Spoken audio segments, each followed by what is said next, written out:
आज हम बात करेंगे industrial and labour law audit की। हालांकि जो industrial and labour law audit है ये बड़ा ही नया कॉन्सेप्ट है। ये अभी अभी आया है मार्केट में, क्योंकि अभी ये इस टाइप से लागू नहीं हुआ है, इसको अभी स्टार्ट ही किया गया है। गवर्नमेंट ने इस पे कोई फीस अभी डिसाइड नहीं किया है, परंतु ये कितना ज़रूरी है आज हम इस पर चर्चा करेंगे कि क्यों यह ज़रूरी है, कितना ज़रूरी है, किसके लिए ज़रूरी है, किसको कितना लाभ मिलने वाला है, ये सब हम आपको वीडियो में बताएंगे। तो आप इसको लास्ट तक देखते रहिएगा।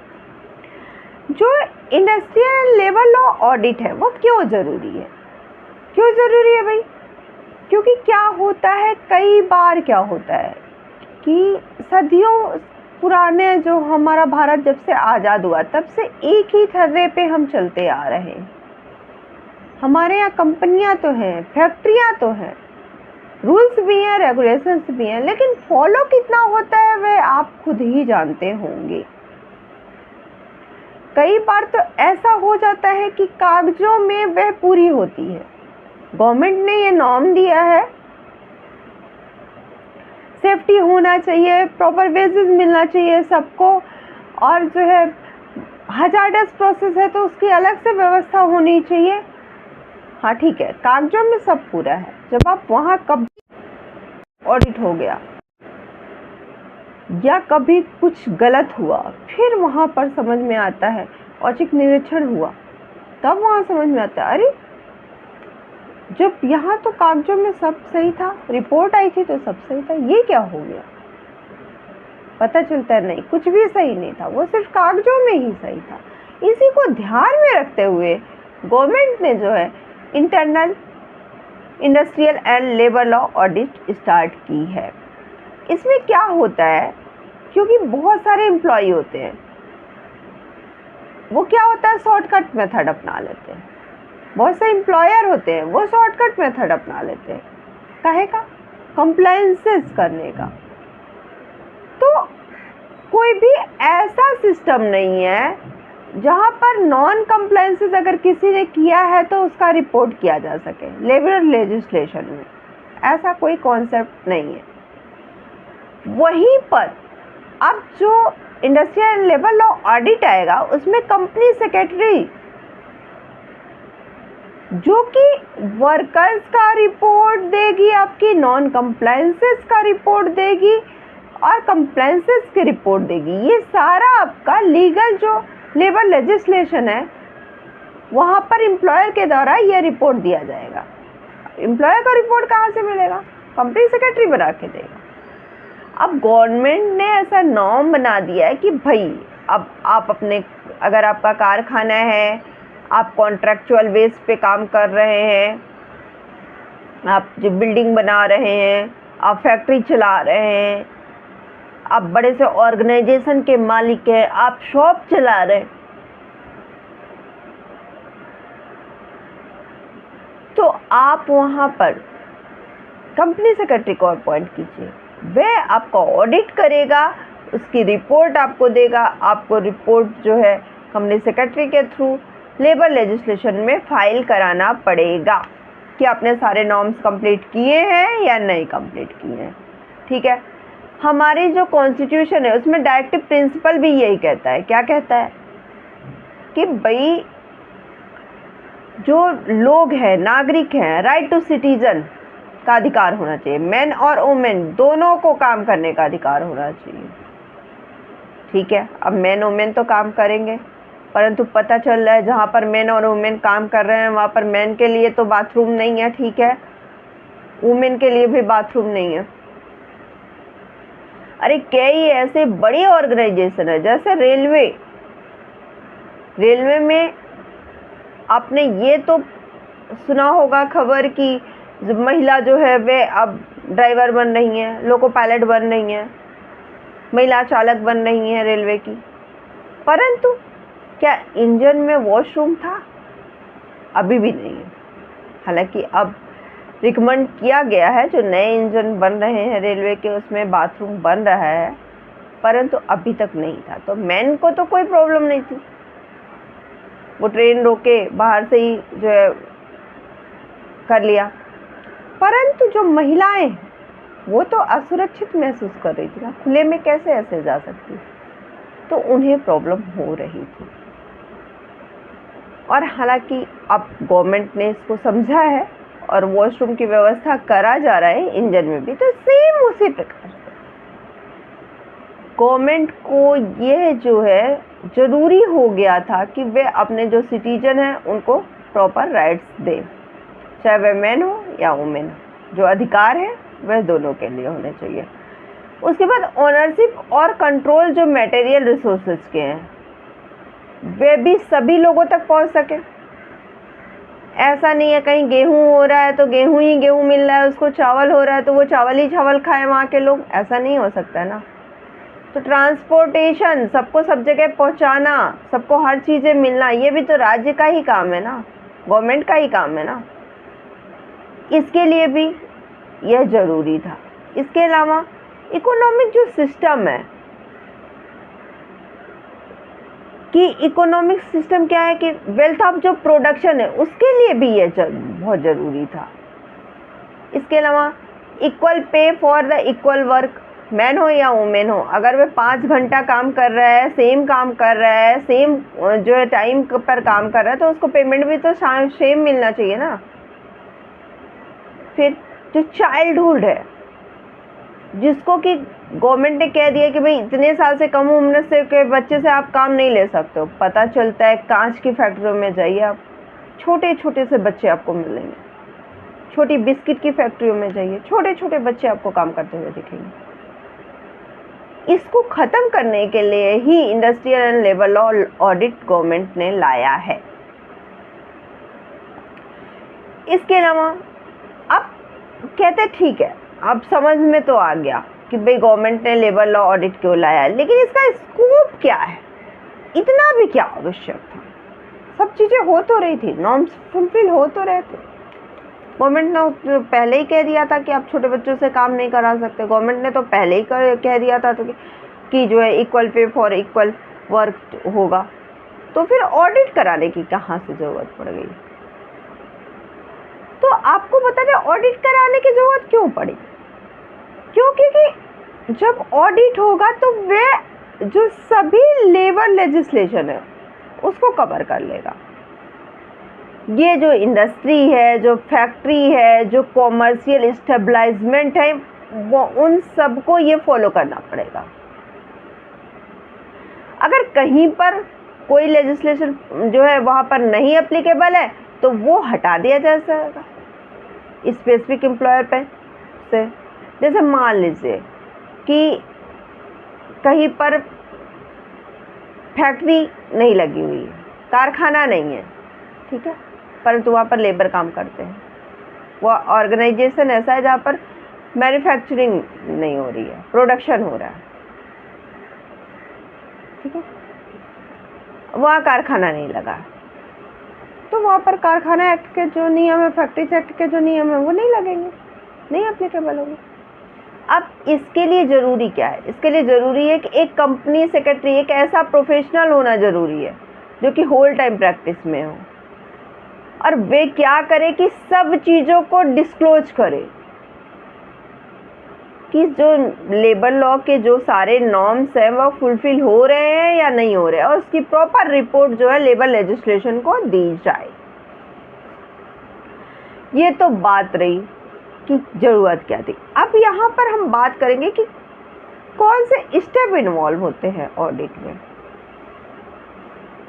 जो इंडस्ट्रियल लेबर लॉ ऑडिट होगा उसमें क्या स्टेप अप्लाई होगा, तो आपको बता दें कि सबसे पहले तो यह जानना ज़रूरी होगा कि जो फैक्ट्री है, जो इंडस्ट्री है, जो कॉमर्शियल जो इस्टेब्लिशमेंट है, उसका नेचर ऑफ बिजनेस क्या है। नेचर ऑफ बिजनेस पता चल गया।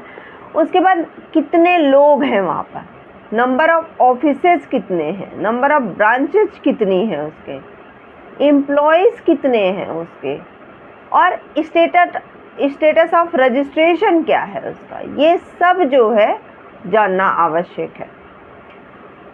ये तो रह गया कि पहला स्टेप। उसके बाद में क्या आइडेंटिफाई करना है कि इस पे किस पे जो है industrial and labour law applicable हो रहा है और कितने वर्कर्स पे। तो जैसे कि अगर कोई शॉप है, कोई कॉमर्शियल इस्टेब्लिशमेंट है, और वे शॉप कॉमर्शियल इस्टेब्लिशमेंट जो है वे 1950 एक्ट के तहत है, तो उसमें एक वर्कर भी अगर है या एक से अधिक वर्कर भी है तो उसको इस एक्ट का जो नियम है वह पालन करना ही होगा। उसके बाद बिल्डिंग और कंस्ट्रक्शन से अगर रिलेटेड लोग हैं, लोग कॉन्ट्रैक्ट बेसिस पे रखते हैं ना, बिल्डिंग बनवाते हैं, कंस्ट्रक्शन करवाते हैं, तो वहाँ पर 10 या उससे अधिक अगर लोग हैं, वर्कर हैं, तो उसको जो है building and other construction worker regulation of employment and the condition of service act 1996 के जो नियम है वो उसको पालन करने पड़ेंगे। सेक्शन 7 का जो नियम है रजिस्ट्रेशन का वह उसको पालन करना पड़ेगा।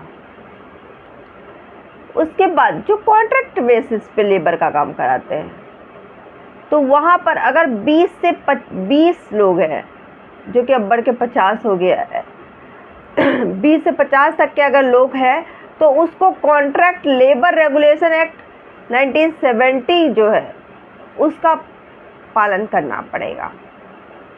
जहाँ पर एक या एक से अधिक लोग हैं और वहाँ पर स्टेट वेजेस रेट लग रहा है तो उसको मिनिमम वेजेस एक्ट जो है 1948 उसका पालन करना ही पड़ेगा। पेमेंट ऑफ वेजेस एक्ट, जहाँ पर एक या एक से ज़्यादा लोग हैं और वहाँ पर जो वेजेस दिया जा रहा है वो बिलो 24,000 दिया जा रहा है, तो पेमेंट ऑफ वेजेस एक्ट 1936 वहाँ पर एप्लीकेबल होगा। उसी प्रकार से child labour prohibition and regulation act 1996 वहाँ पर लागू होगा, जहाँ पर एक या एक से अधिक लोग होंगे। मतलब ये नहीं है कि एक ही बच्चे को हम जो है बिलो एज 14 हम उसको काम करा रहे हैं, नहीं करा सकते। 7 साल का बच्चा, 8 साल का बच्चा आप उससे काम करा रहे हो, नहीं करा सकते हो। एक ही बच्चा है तो क्या हुआ, पकड़े गए तो जुर्माना तय।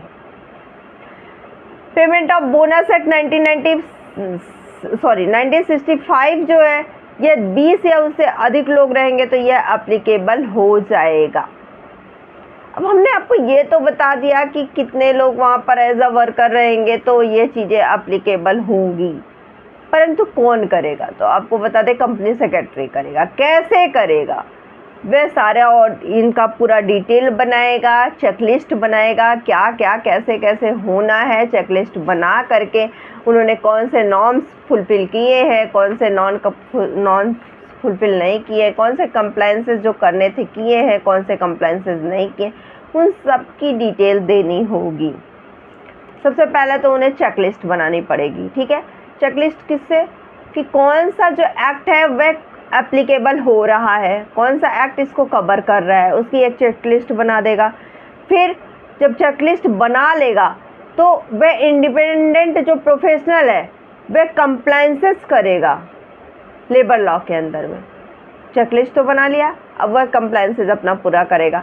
कंप्लायंसेस जब पूरा करेगा तो देखेगा कि मंथली वेजेस सबको प्रॉपर मिल रहा है कि नहीं मिल रहा है, इक्वल मिल रहा है, हाई मिल रहा है, मिनिमम वेजेस एक्ट के तहत मिल रहा है कि प्रॉपर कि नहीं मिल रहा है, वह चेकलिस्ट करेगा।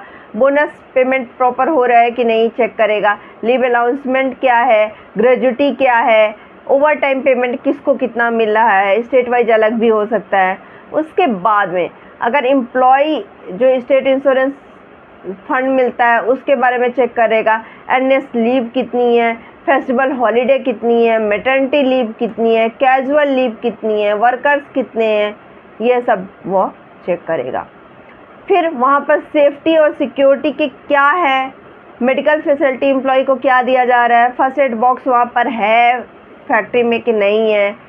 उसके अलावा अगर ईएसआई है, पीएफ है, ईपीएफ है, लेबर वेलफेयर फंड है, तो ये सब प्रॉपर तरीके से चल रहा है कि नहीं चल रहा है। प्रोफेशनल टैक्स जो है वह ड्यू डेट से पहले काटा जा रहा है, नहीं काटा जा रहा है।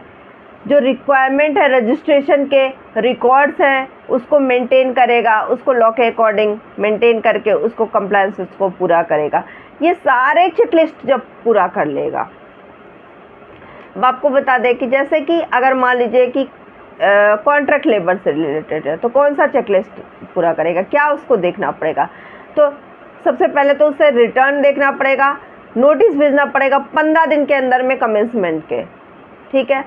जैसे ही जो उसका जो कॉन्ट्रैक्ट है वो पूरा होने वाला होगा, 15 दिन बिफोर ही जो है कंप्लीशन का नोटिस वह भेज देगा, ठीक है। तो ये जो है कॉन्ट्रैक्ट लेबर में करना पड़ेगा। पेमेंट ऑफ ग्रेजुटी में अगर वह जो है पूरा फॉलो कर रहा है पेमेंट ऑफ ग्रेजुटी एक्ट, तो वह उस अकॉर्डिंग जो है नोटिस की एप्लीकेबिलिटी कर देगा। फैक्ट्री एक्ट में क्या होगा, एनुअल रिटर्न भेजना होगा, हाफ ईयरली रिटर्न भेजना होगा। मैटरनिटी बेनिफिट एक्ट के तहत आपको क्या करना पड़ेगा, एनुअल रिटर्न भेजना होगा, और पेमेंट जो दिसंबर के एंड में आपने जिसको जो किया है उसका डिटेल आपको देना पड़ेगा। बोनस एक्ट है तो उसमें एनुअल रिटर्न भेजना पड़ेगा, ठीक है। तो 30 डेज के अंदर में with expiry of 8 month of the close of the accounting year आपको जो है उसकी report payment of bonus act की भेजनी पड़ेगी। तो इस टाइप से काम करेगा। अब इसके लाभ क्या है, आपने बोल तो दिया कि भाई industrial and labour law audit होगी, but industrial and labour law audit के लाभ क्या होंगे? तो आपको बता दें कि बहुत सारे लाभ हैं। सबसे पहले जो लेबर्स हैं उनके क्या लाभ होंगे, तो आपको बताते हैं कि उनको क्या होगा कि जब लेबर लॉ ऑडिट होगी तो वे मूल्य बोस्ट होंगे और अधिक काम करने के लिए। उन्हें लगेगा कि हाँ, अगर मतलब हम ये काम नहीं किया तो जो ऑडिट आएगा उसमें पता चलेगा वर्कर्स प्रॉपर काम नहीं करे, उन्हें मोरली सपोर्ट मिलेगा, अच्छा मेरे लिए सब अच्छा होने वाला है, ठीक है। तो उन्हें उसका सपोर्ट मिलेगा। इसके अलावा जो सोशल सिक्योरिटी है वह भी कहीं ना कहीं इंक्रीज होगी। जो एम्प्लॉयर के सेंस में चल रहा होगा वे वर्कर्स के लिए जो करने वाले होंगे, क्योंकि ऑडिट होगा तो उन्हें लगेगा कि हम ज़्यादा से ज़्यादा अपनी गुडविल क्रिएट करें, वे वर्कर्स के लिए ज़्यादा से ज़्यादा कार्य करेंगे, सेफ्टी पे ध्यान देंगे, वर्कर्स को नई नई चीज़ें जो है पेश करेंगे जिससे वर्कर्स ज़्यादा से ज़्यादा काम कर सकें।